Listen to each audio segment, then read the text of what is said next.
declaring a national emergency at the southern border. The president opening a new front in his battle with lawmakers over border funding with his announcement Friday that he is moving $8 billion in previously appropriated funds toward construction of the wall. House Speaker Nancy Pelosi accusing the president of making an end run around Congress and warning Republicans of the precedent he is setting. A Democratic president can do that. Democratic president can declare emergencies as well. So the precedent that the president is setting here is something that should be met with great unease and dismay by the Republicans. Let's bring in Wall Street Journal columnist and editorial board member Kim Strassel, columnist Jason Riley, and editorial board member Kyle Peterson. So, Jason, what do you think of the emergency declaration? Well, I think if you're President Trump, you have a political emergency here insofar as you've made campaign promises about building a wall and don't have much to show for it right now. But I don't see how this really is a legitimate national security emergency. I mean, just using the own administration's data, illegal crossings are at their lowest level in decades, since the 1970s. In 2017, the administration was bragging that they had the lowest illegal entries on record ever in the United States. So, yes, there are problems on the border. We need a better asylum policy. We need more judges adjudicating claims and so forth. There are places where a wall could be an effective deterrent on the border. I acknowledge that. But whether this rises to the level of a national emergency, I don't see the argument there. So do you think he'll be sued? Oh, he will definitely be sued. That was promised even before the words left his mouth. Yeah. Okay. And so, Kyle, but the president says, look, other presidents have declared national emergencies for even lesser urgent matters. Is that going to matter as this proceeds in the courts? I don't think it will. So if you look at the law, what he's going to do is he's going to move reportedly about $3.5 billion worth of military construction funds. One of the laws that allows him to do that allows him to move those funds for, quote, use of the armed forces. So unless, Pancho Villa is coming over the border raiding American towns. But he has deployed the military to the border. Right, but it's hard to see how putting a wall up there is for use of the armed forces. It's going to be manned by the Border Patrol, and so I think this is going to get slapped down big time. Well, but, I mean, do you think that this could? I mean, the president says, look, I'm probably going to lose in the lower courts. I'm probably going to lose maybe in the Ninth Circuit, but then I'll win, like I did on the travel ban, at the Supreme Court.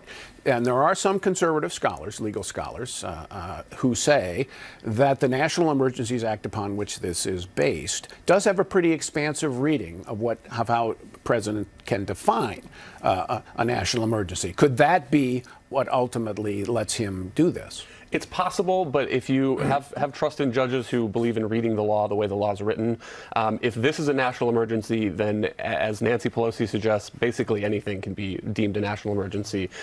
So there has to be, I hope, some appetite to restrain that authority that the president has been granted. I think Trump sees this as a win-win. He gets sued. He goes all the way to the Supreme Court. Either they say he's right or they say he's wrong. Then he has the issue to run on. Not only the wall, but these liberal judges that won't let him do what he wants to do. You mean his own Supreme Court nominees who won't let him do it? Is that what you're saying? How is that a winner? You're overthinking this. Well, Kim, let me ask you about the politics of this in terms of Capitol Hill, because the House is going to introduce a resolution, we know, which will override the president, and I think they'll pass. The Senate then is going to take it up, and it only needs to pass with a majority vote under the Emergencies Act. So what happens if 4, 5, 6 Republicans go over to the other side, and you have the House and Senate both saying this is disapproved?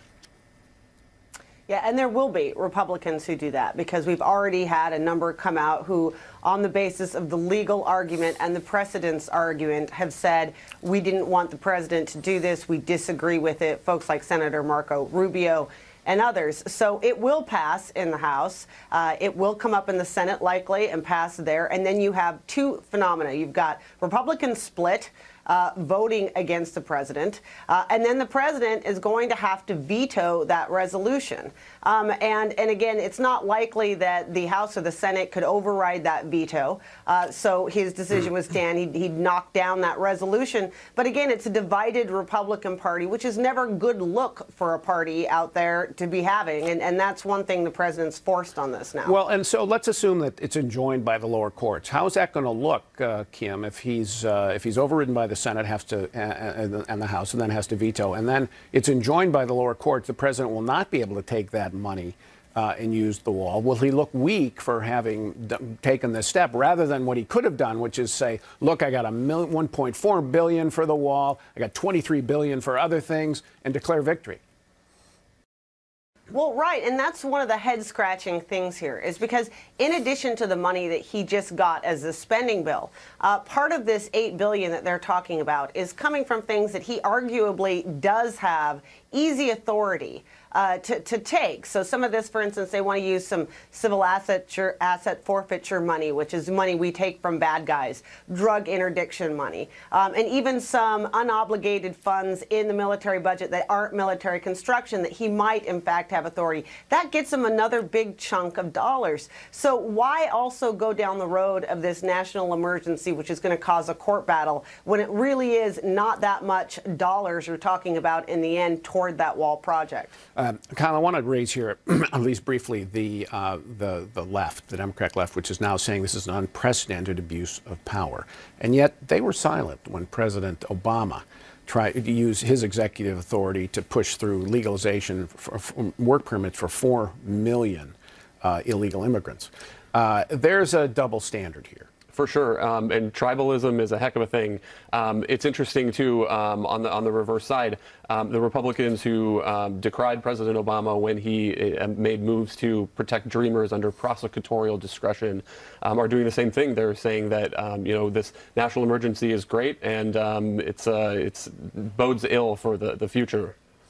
Yeah, if partisanship defines constitutional barriers as opposed to actual constitutional barriers. All right, when we come back, Majority Leader Mitch McConnell says he'll bring the Green New Deal to the Senate floor for a vote.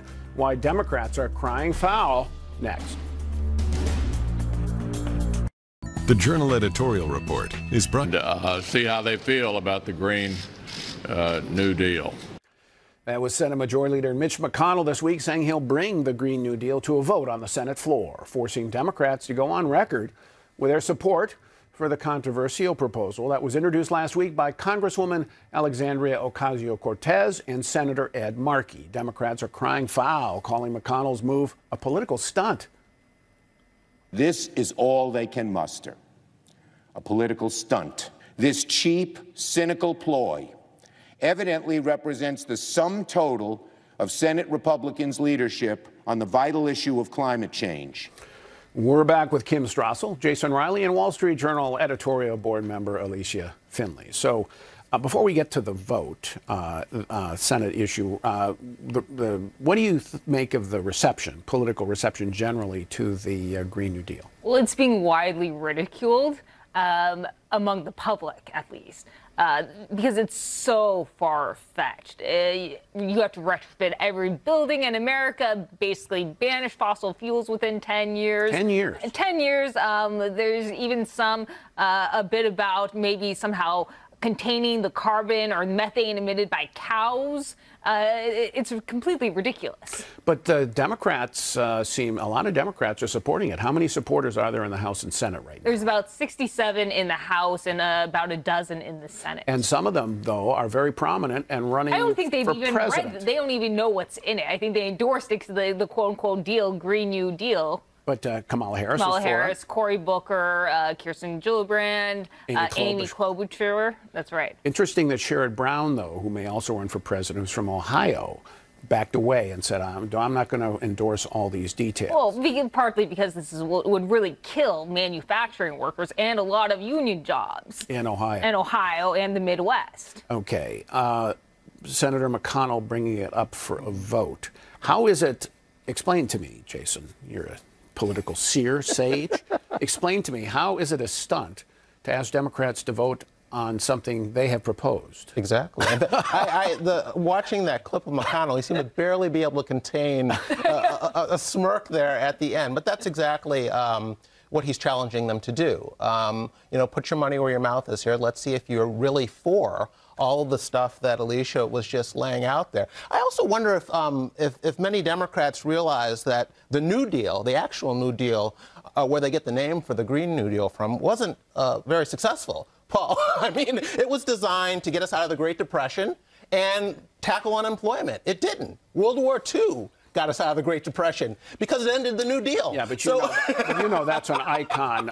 That's a political, historical icon among Democrats because it's because it includes Social Security and on all of those. Sure, but on its own terms was a failure, and I don't think the Green New Deal will be any more successful, particularly when the public realizes what exactly is in there. Things like ending the combustible engine in vehicles. Internal combustion engine. Yeah. I mean, it's not something. Flights and being replaced with high-speed trains, that sort of thing. I don't think the general public's going to go for that. So, Kim, this reminds me a little bit of every time when Democrats talk about climate change and the problem, they think they're on the advantage. But every time this moves to what do you do about it, the public says, well, wait a minute. You're trying to ask me to raise taxes or change my lifestyle or do something really dramatic, and they lose. I'm reminded of the Kyoto Protocol when Bill Clinton was president, came up for a vote in the Senate and lost 95-0. Remember cap and trade, which passed the House in 2009, didn't even get a vote in a Senate with 59 Democrats in 2009 or 10. So how do you explain that disconnect?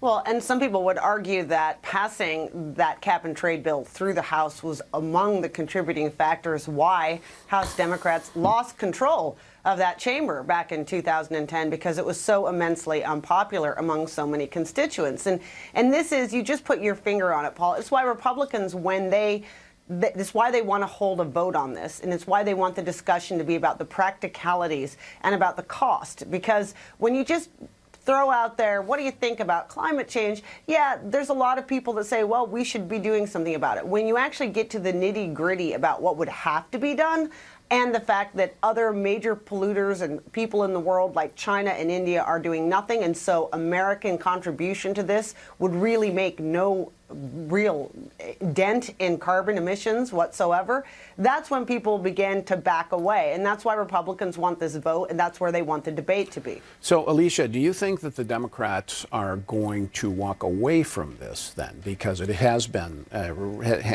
welcomed with something less than hosannas.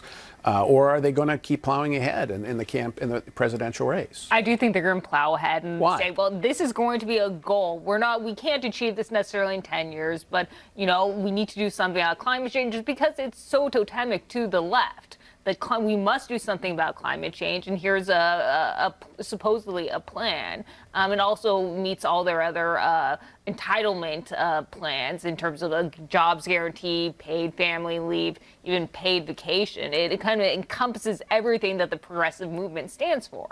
All right. Thank you all. When we come back, freshman Congresswoman Ilhan Omar forced to apologize this week for her anti-Semitic comments, what the controversy says about the Democratic Party's fraying support for Israel. Next. And I think she should either resign from Congress or she should certainly resign from the House Foreign Affairs Committee. President Trump this week calling on Minnesota Congresswoman Ilhan Omar to resign following a series of tweets that were widely seen as anti-Semitic. Omar claimed on Twitter that her congressional colleagues defend Israel for the money and that the pro-Israel group AIPAC was paying lawmakers for their support. The Congresswoman apologized after Democratic leaders condemned her statement, saying in a statement, quote, "We are and will always be strong supporters of Israel in Congress because we understand that our support is based on shared values and strategic interests. Legitimate criticism of Israel's policies is protected by the values of free speech and democratic debate that the United States and Israel share, but Congresswoman Omar's use of anti-Semitic tropes and prejudicial accusations about Israel's supporters is deeply offensive." Let's bring in former White House press secretary and Fox News contributor, Ari Fleischer. So welcome, Ari. Good to see you again. So let me ask you what you think of the Omar episode and how Democrats handled it. It's the personification of the growing problem the Democrats have with the anti-Israel movement in their grassroots. And it's been underway for generations, frankly. Look, Paul, the Democrats have increasingly at the grassroots been walking away from Israel. Pew, the polling organization, has routinely asked, in the struggle between the Israeli and Palestinians, who do you sympathize with more?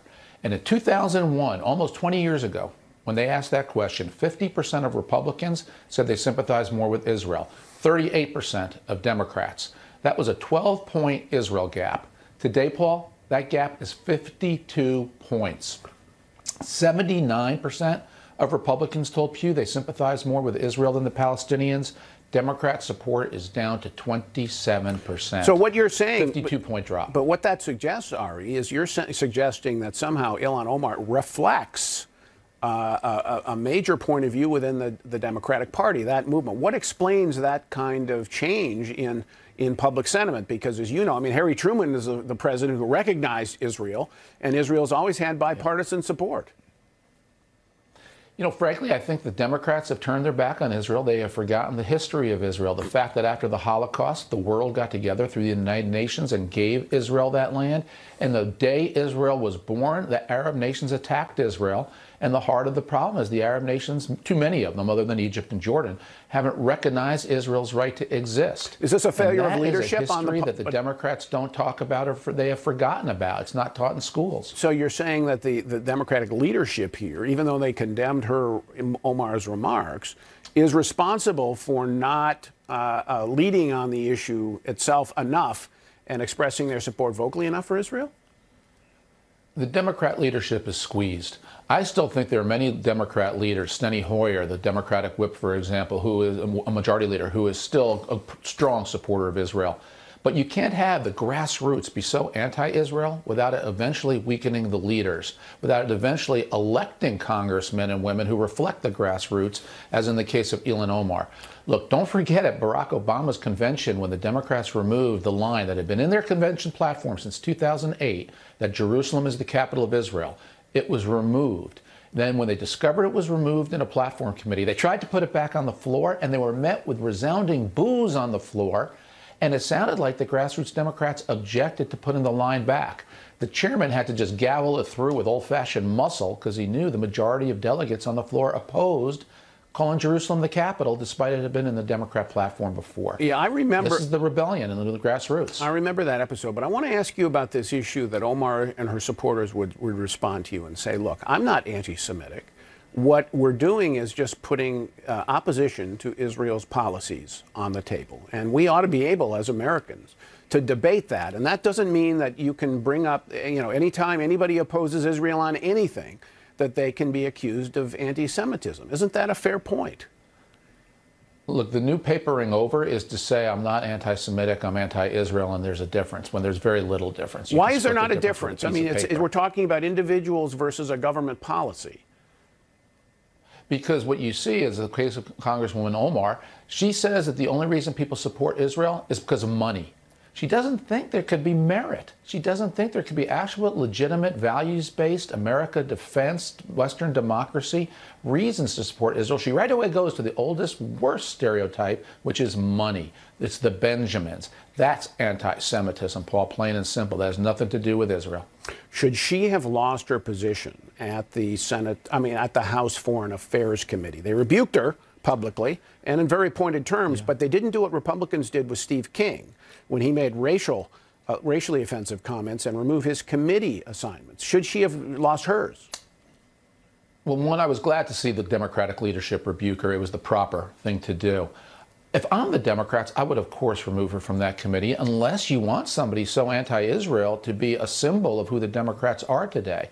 So I would remove her from the committee, both for the political message it sends and the substantive issue. You don't want somebody on that committee with those views. Now, President Trump has called on her to resign, and I don't think that's appropriate. I think decisions about who serves are left up to the people. But committee assignments, that's up to the leadership. All right. Thank you, Ari. Appreciate your being here. When we come back, as William Barr is sworn in as Attorney General, we'll look at the mess he's inheriting at the Department of Justice, including those explosive new claims by former FBI Director Andrew McCabe. Senate Barr, who is taking the reins of the Justice Department for the second time, is inheriting an agency in disarray, including new claims this week. The top DOJ officials discussed removing President Trump from office under the 25th Amendment. We're back with Kim Strassel, Jason Riley, and Alicia Finley. So, Kim, what do you make of the extraordinary admission by Andrew McCabe that FBI officials, DOJ officials were thinking about removing a duly elected president months after the election. Yeah, well, it's crazy to have to go here, but I'm going to go there. I mean, essentially what they were doing is engaging or at least contemplating a coup. Because, look, this is not the FBI's job, right, Paul? The FBI's job is to investigate. It's to recommend prosecution.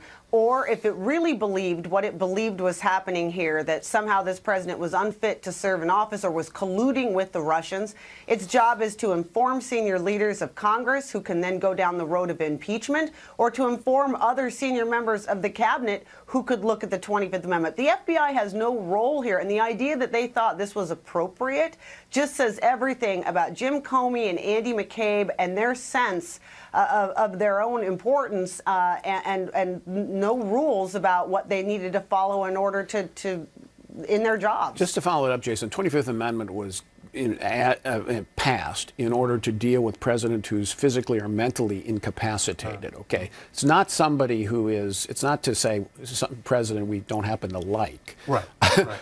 So this is. I'm not sure that this has ever happened before.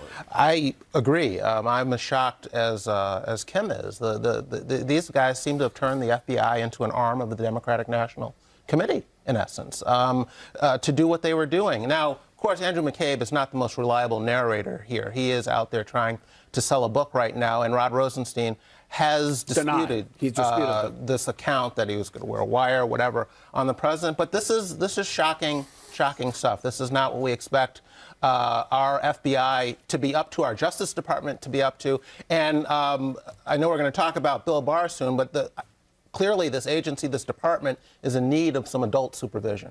Alicia, Bill Barr confirmed, but with only 54 votes. 3 Democrats, Joe Manchin, Christian Sinema from Arizona, Joe Manchin, West Virginia, Doug Jones of Alabama, where he was confirmed unanimously, if I'm not mistaken, back in the George H.W. administration.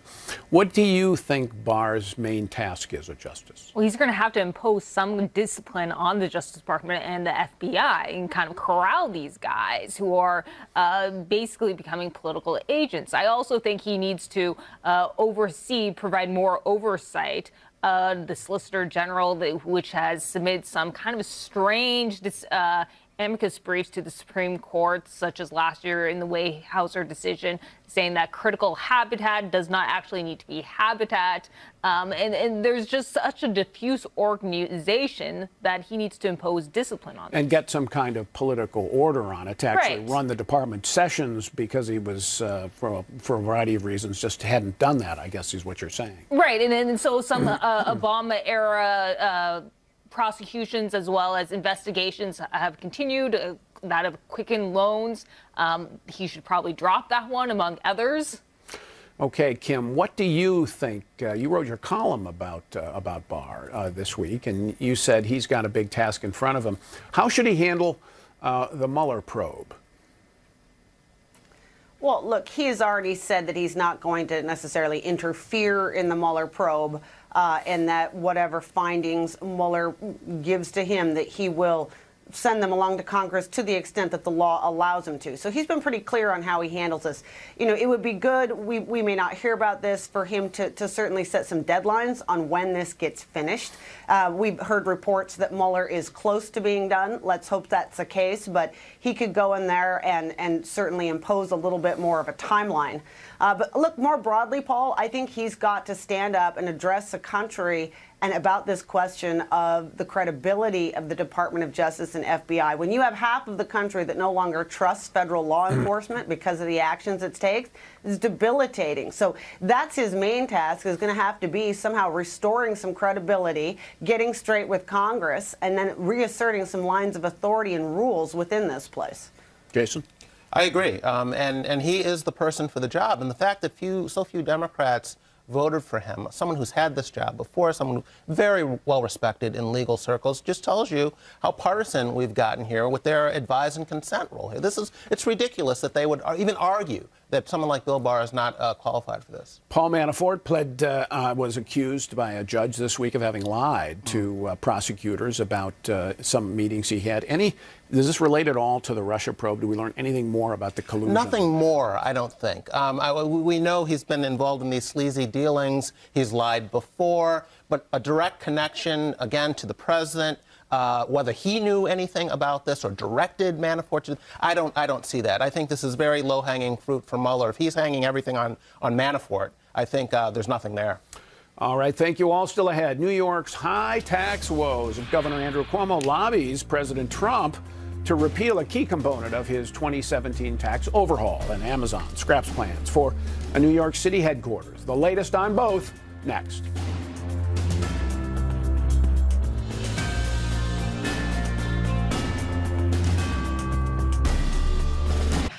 People are mobile, and they will go to a better tax environment. People are making locational decisions based on finances.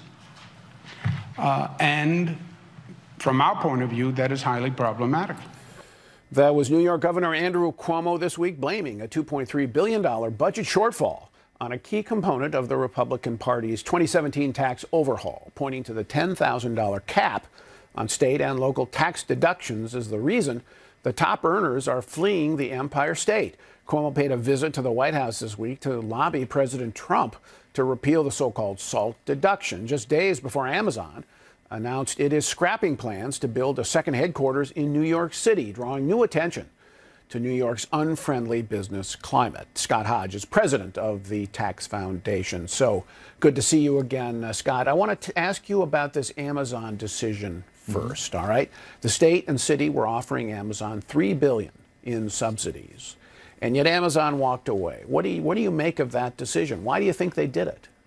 I think there seems to be a populist objection or revolt against these sort of giveaways, especially for large firms like Amazon. And in fact, I was just up in New York and I heard a lot of sort of anti-subsidy sentiment. And I think that contributed to a lot of that. And that's not unusual. We're seeing that more and more across the country as states try to reach these kind of subsidy deals with big companies. And it creates a lot of real objection among people who are there in the state, especially businesses who are paying full freight, and then see someone with more political clout come in and get big subsidies. And it really creates a lot of hostility, and that's quite understandable. Well, but you and I both know, we've watched this for a long time. States have been using subsidies to lure businesses from other states or lure a new plant or from overseas for decades. I guess one change is the magnitude. $3 billion is a lot of money. Another change, I guess, is Amazon is just so wealthy. I mean, it just has so much money. So is that how you explain it? Because they've been doing this for a long time. Well, it's interesting to compare the subsidies given by Virginia, which is getting the other headquarters, with that of New York. New York's subsidies were twice as much per job created, about $40,000 per job, compared to Virginia, whose subsidies amounted to about $20,000 per job.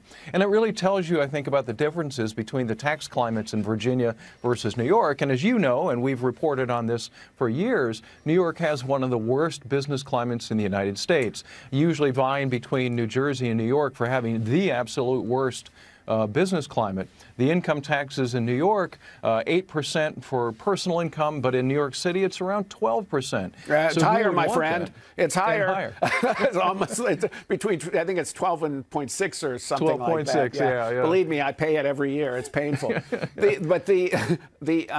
So it's what, 48th, 49th, 50th in overall tax climate. That's right. So that makes the SALT deduction issue ever more damaging to New York State. Now, Andrew Cuomo's gone to Donald Trump and said, can you help me with this? Is that likely to happen?